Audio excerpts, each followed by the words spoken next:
Before we talk about probability, we need to talk about a little bit about counting. When we talk about counting in probability, we refer usually to the difference between a permutation and a combination. But first, we'll talk about the fundamental counting principle. So the fundamental counting principle says that if one event can occur in m ways and another event can occur in n ways, then the number of ways they both can occur would be m times n. So for example, at a restaurant, if you have a choice of 8 different entrees on the menu, 2 different salads, and 12 different drinks, and 6 different desserts, how many different dinners can you choose? So according to the fundamental counting principle, the first event would be picking an entree, and then the second event would be picking a salad, third event picking a drink, and fourth event picking a dessert. So the number of ways that the first event can happen would be 8 ways. 8 ways because there are 8 different entrees. So according to the fundamental counting principle, the number of dinners I can choose would be 8 times 2 times 12 times 6. And if I go to my calculator and I do 8 times 2 times 12 times 6, I get 1,052. So there are 1,052 different dinners. So similarly, in a high school, there are 273 freshmen, 291 sophomores, 252 juniors, and 237 seniors. In how many ways, different ways, so when you're asked how many ways, you're counting. In how many different ways can a committee of 1 freshman, 1 sophomore, 1 junior, and 1 senior be chosen? So the first event would be to pick a freshman. So how many different ways can we pick a freshman? There are 273 ways to pick a freshman, and then there are 291 ways to pick a sophomore, 252 ways to pick a junior, and 237 ways to pick a senior. So according to the fundamental counting principle, the number of ways that all 4 of these events could happen, picking a freshman, a sophomore, a junior, and a senior, would be all of those numbers multiplied together, which is a very, very, very big number. It's 4,744,653,732. Okay, so here's another counting problem. The standard configuration for a New York license plate is 3 digits followed by 3 letters. How many different license plates are possible if digits and letters can be repeated? So let's see. The first event is that I'm going to pick a digit. And so I have to think how many digits are there. There are 10 digits, including 0, 1 through 9, including 0. So 10 digits. And if the digits can be repeated, then the first 3 events, there are 10 ways that the first 3 events could happen. So we look at an event as the first digit will be picked, and then the next event would be the second digit would be picked, and so on. And then once we get to the 3 letters, there are 26 letters in the alphabet. So according to the fundamental counting principle, then the number of ways that we can make a different license plate would be 10 times 10 times 10 times 26 times 26 times 26. So 10 to the third times 26 to the third, which would be 17,576,000. 17,576,000 different license plates possible in the state of New York if the digits and letters can be repeated. Now, what if the digits and the letters cannot be repeated? Then it's going to be a little different. How many ways can the first event happen? Well, I'll pick a digit from all the 10 digits, right? And then after that, we can't pick that same digit again. So the next event, there are only 9 digits possible that I could pick. And then after I pick those 2 digits, then the last digit picked, there are only 8 different possibilities to pick that digit. And then the same thing with the letters. I could pick 26. One of the 26 letters, that's how many ways the first event could happen. I could pick 26 different letters. But then after that, I can't use it again. So then the next event, there are only 25 ways. And then the next, there are only 24 ways. So that would be 11,232,000. So not as many different license plates possible if the digits and the letters cannot be repeated. Okay, a permutation, here's a new word. Permutation is an arrangement of items in a particular order. So a permutation is a way to put things in order. It's counting how many ways we can put a certain number of things in order. Suppose you wanted to find the number of ways to order 3 items. Then there would be 3 ways to choose the first item. And then after that, there would only be 2 ways to choose the second item. And then after that, only 1 way to choose the third. So according to the fundamental counting principle, there are 3 times 2 times 1, or 6 permutations of putting 3 things in order. Using factorial notation, you can write 3 times 2 times 1 as 3 factorial. The exclamation point is the factorial. For any positive integer n, the n factorial would be n times n minus 1, and then so on, down to 3 times 2 times 1. And so, for instance, 6 factorial would be 6 times 5 times 4 times 3 times 2 times 1. 0 factorial is 1. That's a rule that we use. That 0 factorial is 1. And how many ways can, because the question would be how many ways can we put nothing in order, and that would be only 1 way. How many ways can we file 12 folders one after another, in a drawer? So if we want to put 12 folders in order, that's just 12 factorial. Now, we can use the factorial button. We don't have to type in 12 times 11 times 10 times 9 and so on. There's actually a factorial button on our calculator.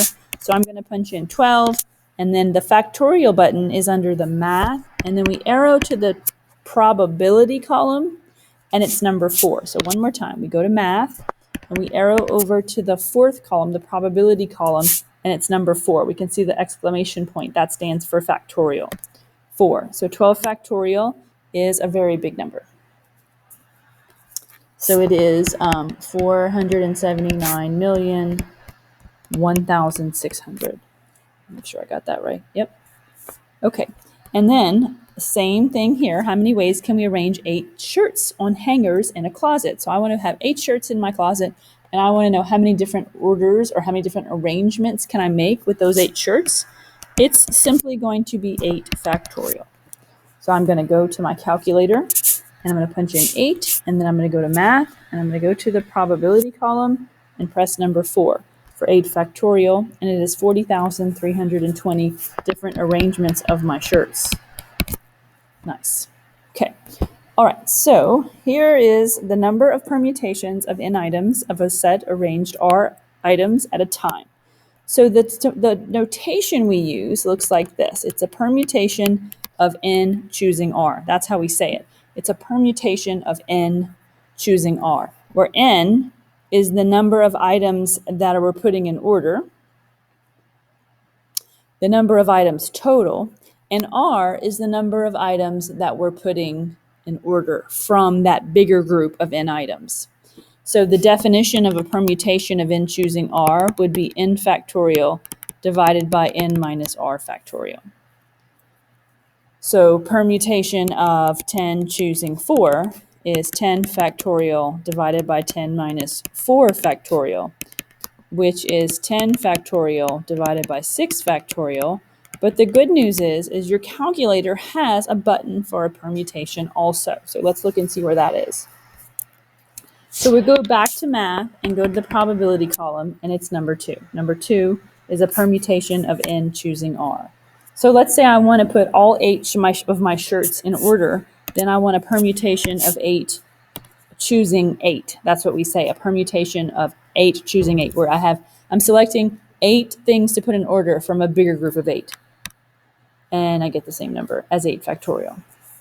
But let's say I only wanted to I wanted to pick 2 shirts to wear on the weekend, and I want to know how many ways can I put 2 shirts in order to wear Saturday and Sunday. So then I would want to do a permutation of, go to the probability column, number 2. I would want to do a permutation of 8, but I'm only choosing 2, one to wear Saturday and one to wear Sunday. So not as many different permutations, not as many different orders. So a permutation is when we're putting something in order. 10 students are in a race. First, second, and third place will win medals.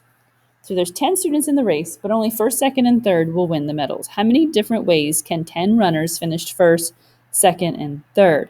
So we're putting, out of the 10 people in the race, we're putting 3 of them in order. From the bigger group of 10, we're putting 3 of them in order. So we have a permutation of 10 choosing 3.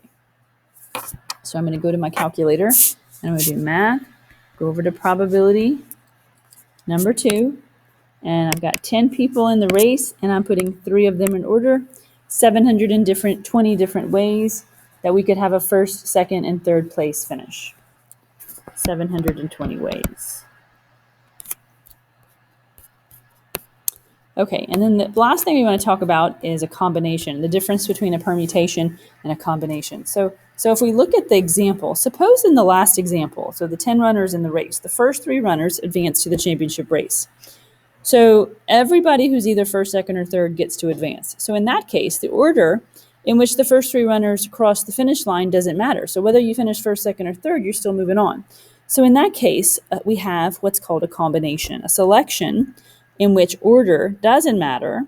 So if we're selecting 3 people to go on to the finals or to advance to the next round from the group of 10, and the order in which we select them really doesn't matter, then it's called a combination. So the combination is a combination of n choosing r, where n is still the amount of people in the big group, and r is how many we're selecting from the group. And the definition is n factorial divided by n minus r factorial, but times another r factorial, because what that other r factorial does is it takes out all the different permutations of the same group. So in this example, we would want to do a combination of 10 choosing 3. So out of the 10 people in the race, the first 3 get to go on to the next round. So we're going to select 3 from the group of 10. So the combination button is also on my calculator. It's in the same place under math, probability, and it's number 3 instead of number 2. And so we want a combination of 10 choosing 3. 3 to move on to the next round, 120 different combinations. Okay, and then this next example is talking about a chemistry teacher who divides his class into 8 groups. Each group submits one drawing of the molecular structure of water. So each group makes a drawing of the molecular structure of water. He will select 4 of the drawings to display out of the 8. How many different ways can he select the drawings? So it doesn't matter the order in which he picks who gets to be displayed, as long as you are one of those 4 out of the bigger group of 8 that he selects. So what we have here is a combination. We're not putting things in order. We're just selecting 4 drawings from a bigger group of 8 drawings. So it's a combination of 8 choosing 4. So I'm going to go to my calculator. I'm going to go to math. I'm going to go to probability, number 3, combination of 8 choosing 4, and it is 70. 70 different ways that the teacher can select 4 drawings from the bigger group of 8 drawings. Okay, and then the last 2 examples are just practicing doing permutations and combinations on our calculator. The first one, we want a permutation of 3 choosing 2, which remember is defined as 3 factorial divided by 3 minus 2 factorial. But we really can just use our calculator to practice. We're going to go to math, probability, number 2 for permutation of 3 choosing 2, and we get 6. Because what we really have is 3 factorial divided by 1 factorial, which is 3 times 2 times 1, which is 6. And then a combination of 7 choosing 3 would be 7 factorial divided by 7 minus 3 factorial times 3 factorial. And we can use our calculator to get that. Math, probability, number 3 for combination of 7. What are we choosing? 3. We're choosing 3. 7 choosing 3, and it is 35.